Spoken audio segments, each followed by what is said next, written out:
welcome to this edition of IAMPETH's Inside the Penman Studio. Today I have as my guest Master Penman candidate Jake Weidmann. Jake has been a pretty remarkable phenomenon inside the group, and his artistic ability in general plus his pointed pen skills are getting him a high degree of note. And so I'd like to thank Jake for coming to see us today. Thank you, Jake, for taking the time to speak with us. Joe. Jake, when did you first become interested in penmanship and the calligraphic arts and the pointed pen arts? When did you first sort of develop some initial interest? Is it something that happened all of a sudden, or was it a progressive thing? It was something that I was interested in from a very young age. It was actually being a kid, and I really admired actually my mom's handwriting. She had really beautiful handwriting, and I always thought that was. I remember sort of making it a point to myself that I should always work on my own handwriting, and especially when I got into cursive in elementary school, I loved the cursive form. I loved the fluid movement, and that continued to develop all the way up through college. And I was sort of known as the guy with really good handwriting. Even my professors in college looked at my my essay question tests and were like really impressed with my writing. And it was actually one time in school that this girl sitting next to me asked me if I would actually do some calligraphy for her, but all I knew was just script writing, and I'd seen broad edge stuff before, but I had never seen script writing, so I didn't feel comfortable at that time. Cursive was all that I knew, but it was something that was very important to me and something that I had a huge passion for. Jake, going back to what you said about your mother's handwriting, do you know if she was trained by any formal system? Was she trained in the Palmer method, or? Yeah, absolutely she was. It was the Palmer method, and she's mentioned that several times, and it was very important to her as it was to her mother, my grandma. She who also had really beautiful writing, very true to the Palmer method. Good. And so here we're talking about cursive script, because right. there are a few schools of thought here. One is more of an italic printing form, sure. And then there's the traditional cursive approach to things. And it's a shame that cursive is actually dying out now in the world, a little with the efforts of people like Mike Selm and IAMPETH were trying to bring that back. Absolutely. Jake, what about specifically pointed pen script? So we're talking about now, when did you first become aware of things like what modern folks would call copperplate, engrosser script, engraver script, or even Spencerian script and ornamental penmanship? When did your eye first key into that? It was funny. As I continued to improve my handwriting, I was actually looking at fonts on the computer that were engrosser script based, but I had no idea that you could actually execute that with a fluid movement. I thought the swells that were formed within the letter forms were actually you actually went back in to fill those in later. I didn't know you could get that sort of that type of line variation from any kind of pen. And so it was actually in college one day I did a search on YouTube actually, and I found a video of John DeColobus writing out several versions of script, and at that moment I was hooked. I knew that I had to pursue this. It's amazing how fast it gets you, doesn't it? Oh, absolutely. Yeah. It's unreal. So I was sort of bewitched right there by John's pen, just seeing it in motion, seeing everything executed in that fluid form. And I knew that's what I wanted. I'd seen broad edge, and broad edge is beautiful, italic is beautiful, but something about the script and the way that it flows in the flexible pen point was just intriguing to me. And so at that point I knew that I had to pursue this with all that I had, and that's actually what led me to IAMPETH, just doing that research, actually learning the terms of copperplate calligraphy, and then I ended up stumbling onto the IAMPETH website, where I got in touch with Kathy Saunders. At the time was I believe the treasurer, and then who got me in touch with Michael Sull, and he's the one that actually wrote me a letter, sent me the history about this incredible art form, and so that's what got me initially interested in the pointed pen. So like many, all of us really, most of the folks here are all self-taught with this because there are no schools Right. for Electionarian College to teach in grocer script, to teach. Now, you can go take courses in a place maybe on broad pen lettering, but as you well know, the pointed pen arts are more nebulous. It's kind of hard. It's less true today than it was maybe 5 years ago or 10 years ago when I got into it, but you know, it's not something you just simply go to the Electionarian College and get trained by Lupfer. Yeah. So Jake, on that issue of training or the subject of training, who were your mentors during the early years? Like what, you know, who helped you, whether it's handwriting, you mentioned your mother and her influence on you. So who were your mentors as you were sort of developing your skills in the calligraphic arts and the pointed pen arts?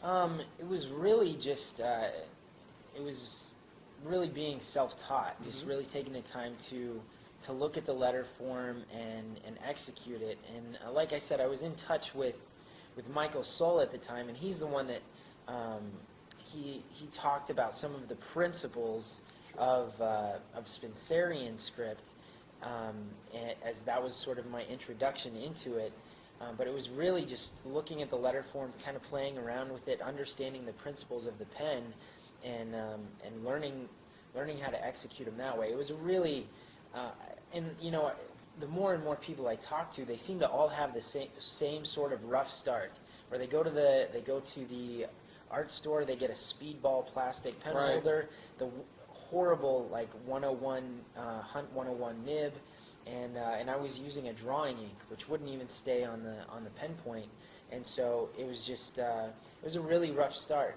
But I think once I found out, you know, what the proper nib was and what the ink was, after contacting, I actually got in contact with John DeColobus, wrote him a couple of emails, and asked him his advice. And how do you get the ink to stay on the pen? Same thing I asked him back in 1999. Yeah, it's so interesting. It's just those simple things that you don't that are lost. That there is no way to find out about. There is no one who is set up to really teach you in a formal academic setting. So coming at this, you know, you're relatively new to this art form. How important was the internet for you as far as a source of material? Did it play any factor? You know, did it have any influence on your ability to learn this or help you along at all? What you found on the internet? Absolutely. It was, you know, it had a huge impact. I wonder if I would have found anything like it at all if I hadn't done the initial search of finding it on YouTube. Approximately how long did you do that search? How long ago was that search? That was about 5.5, 6 years ago. Okay. And so, and just in my dorm room, looking up things on YouTube and typing that in and discovering that, and then also discovering the group IAMPETH and what everybody was all about. You know, that having the web presence was huge to me. I don't know if I would have found that at all. And then and actually, Joe, not to flatter you or anything else, but I actually watched a lot of your instruction videos on there, and it was really, especially things like that are really difficult in trying to get the square cutoff on the top of a letter, understanding the different dynamics of the way that the pen is not only used but manipulated in the right way to do proper execution. So that was very pivotal. The interesting thing about that question is because, you know, I've done a lot of work online. However, if you would have asked me that question when I started, the internet was of no use to me because there was nothing. There was very little there, almost nothing there. And so, you know, since about 2000 forward, that's when the majority of this work is put online. And so anytime somebody starts, you know, within the last, let's say, 5 to 8 years, you generally will find that the internet has had a more profound impact on their ability to do this. And so it's good to hear that because a lot of effort was put into that by myself and other IAMPETH members. And so if anyone's interested, and hopefully if you're seeing this video clip, you're already aware of the IAMPETH site, but there's a tremendous amount of material on there to help you, including video clips and articles, and all of that material is pretty much free. And so the purpose of it is to disseminate the information to make sure a novice doesn't have the hard start, you know, that we had. And at least there's a way and a mechanism for you to sort of get around that. You also mentioned the fact that you contacted Mike, you contacted John. You know, from my perspective, when I first contacted these folks, I was shocked at how giving they were. Oh, absolutely. You know, and that was a really impressive thing to me. It's sort of so. I'm set. Folks, at this point, I'm going to break, and when we come back, I'll be discussing how Jake got involved with IAMPETH, and we will see you in part 2 of this interview. Thank you.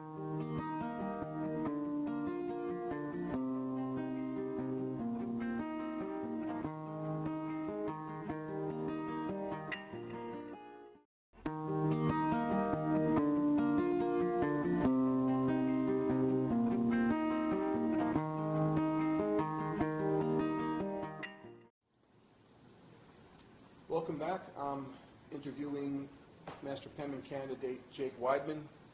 Jake, how did you first learn about IAMPETH? When did this sort of come into your field of view? Was this an early on thing, a late thing? When did you actually find out about it? It was in my correspondence, my early correspondence with Michael Soll about trying to discover what IAMPETH was, the history you asked of the the question organization. what it was, or did he bring it up to you first? He sort of, I think it was sort of integrated into the conversation, and I said, well, I didn't really know what to ask as far as how long it had been going on. I think that was something that he initially told me about, the history of IAMPETH being set up 62 years ago as a way to preserve this art form when they noticed that there was a huge hit to this industry due to the typewriter and new printing and technology, and then the computer thereafter. So that was really that was good to learn about that. And then the other thing that he told me about was the annual meeting, and I didn't really think about actually getting together, that there would be other people that I could talk to about this. Sure. And so I was really intrigued by that, really anxious to find out about the convention and what is offered at the convention. If I had this great connection with Michael Soll, how many other people are there out there like this who are passionate about this thing, about script calligraphy, that I could learn from? Mm-hmm. So that was when I first learned about it, and then coming to the convention was huge. It was a really warm welcome. It was a chance for me to actually work face to face. So that the computer made the introduction, but this is an art form that is, I think it's still best learned in person. But the internet and the computer is a huge asset to us now, and I think it's sort of made out to be this. It's made out to be this enemy of penmanship, since it's like the old versus the new. But I think it's the new helping the old along, and it can do that. It has that ability to communicate in amazing ways. See, early on in the golden age, when the typewriter was first introduced, it was seen as the death knell for handwriting, even though that wasn't quite true. But there's a fundamental difference in that the typewriter is a static piece of machine that sits on your desk. The information never leaves that area unless you take a piece of paper out and give it to somebody. The internet, on the other hand, as you well know, that this is stuff you post online, and the moment you post it, somebody in Russia could be looking at this, and that's a really remarkable thing, especially for exposure for an artist. And and the other thing I sort of found myself with this is that, folks like Mike Sull, John DeColobus, these are like the Tiger Woods or the Arnold Palmers of a sport. Sure. They're like there's the best of the best. I still consider John DeColobus to be the finest pointed pen artist alive, and Mike Sull is the guy who brought Spencerian script back from as I say in the interview with him, back from the abyss, back from the brink, and he's now recovered it. Right. And you can't just go to a golf game, to a golf tournament, and sit down and have a beer with with Tiger Woods or any of the big names that you have. It's a tough thing to do. Where here you can come and you can sit and talk to you. I was always amazed at that myself when I started 10 years ago. Jake, let me ask you a question. What is your, now some of the materials that we use, they could vary, different inks and stuff, but sometimes folks have questions about pen holders and pen nibs. Now, you make your own pen holders. Yeah. And what made you do that? Why make your own pen holder? It was, I had to, from the same rough start of using a speedball plastic holder, I was just really frustrated with it. I was really frustrated with the grip on it and the way that it felt. It was just, it seemed awkward. It seemed kind of punched out and didn't really fit well in my hand. And I'd seen a couple some pictures of some holders online that were made out of wood, and so I'd done quite a bit of woodworking before and integrated that into other art forms. So I got into wood turning and started playing around, making my own pens and doing some experimentation with the grip of the pen and just to have a good instrument worth using. So that's what got me into it. And then when I showed up at my first conference, I think that was when a lot of changes. I adopted a lot of changes, especially into the flange, when I understood which is such a key part to the. It is the key part to the oblique holder, and so understanding all of the different angles that it allows the pen nib to be at for proper execution was just it was phenomenal to me, and so that really helped change the way that I made pens from there on out. In fact, what my experience has been that probably one of the two main reasons that novices leave pointed pen arts is either the pen holder or the pen nib or both. And because most pen holders, if you get a pen holder made from Mike Seller yourself, you have a proper angle, some good starting point for a novice to use. Yeah. But if you take a generic, even some of the higher grade pen holders, you can have pen points at the wrong angle, and the novice, unless they know how to adjust it, will never ever get to a point where they'll ever be able to use that. Because I certainly couldn't write with that kind of pen holder. I'm sure you couldn't.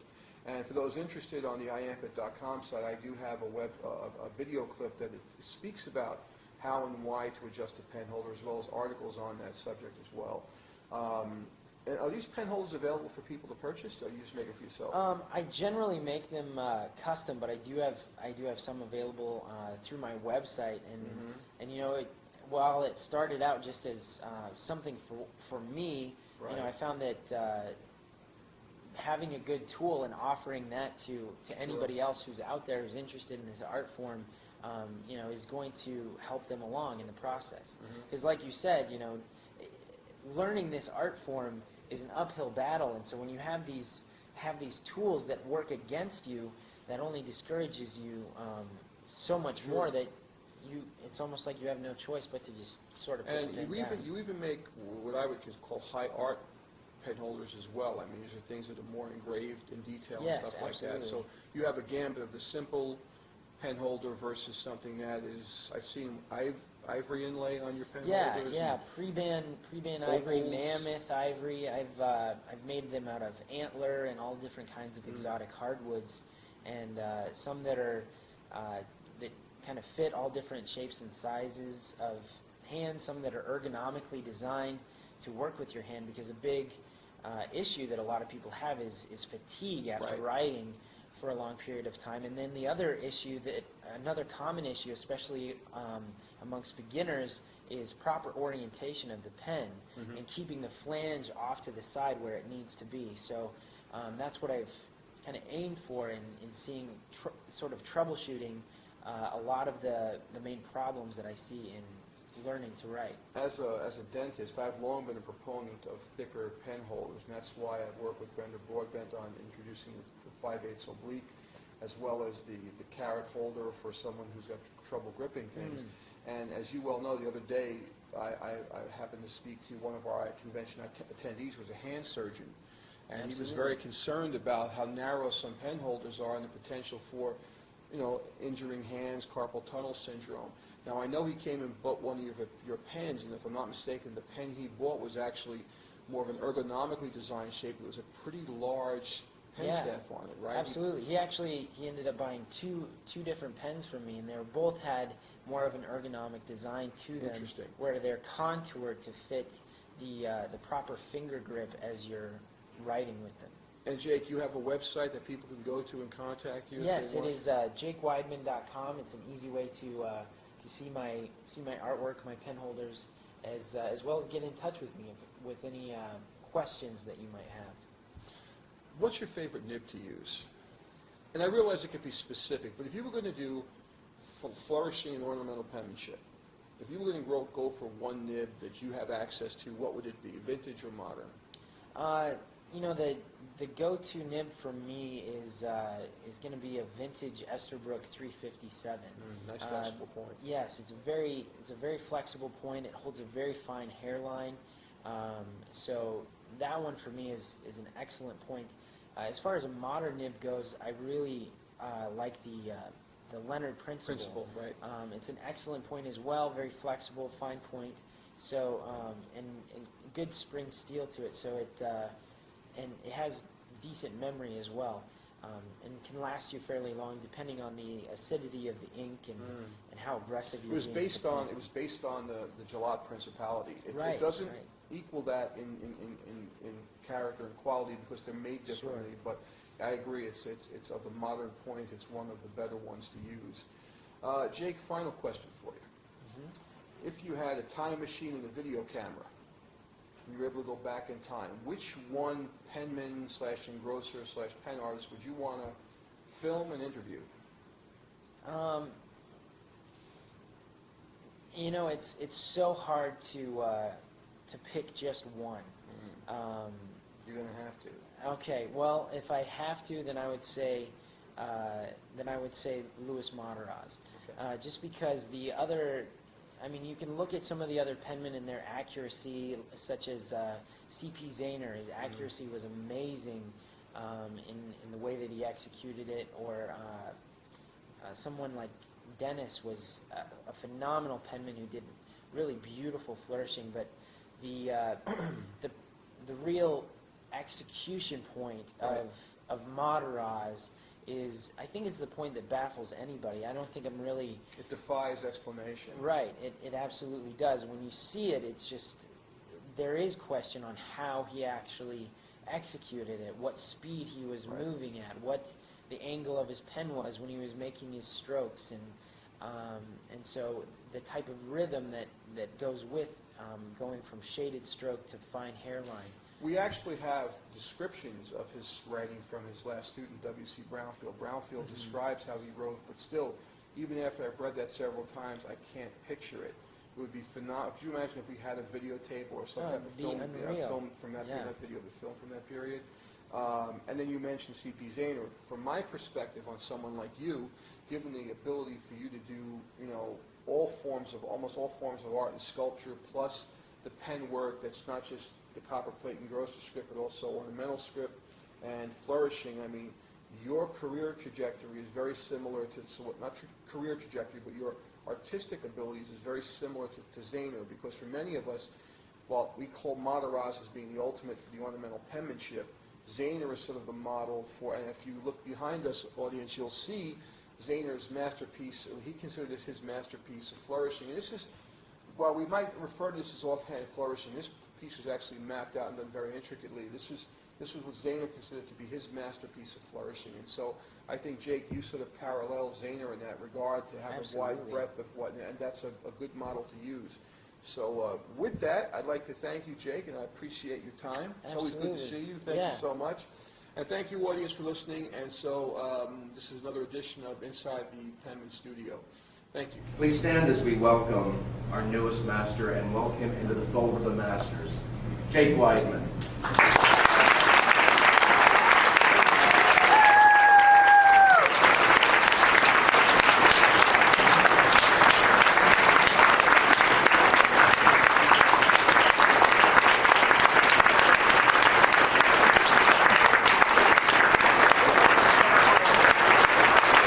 It's with great pride and an honor to reveal to you the newest Master Penman certificate from Jacob Weidmann.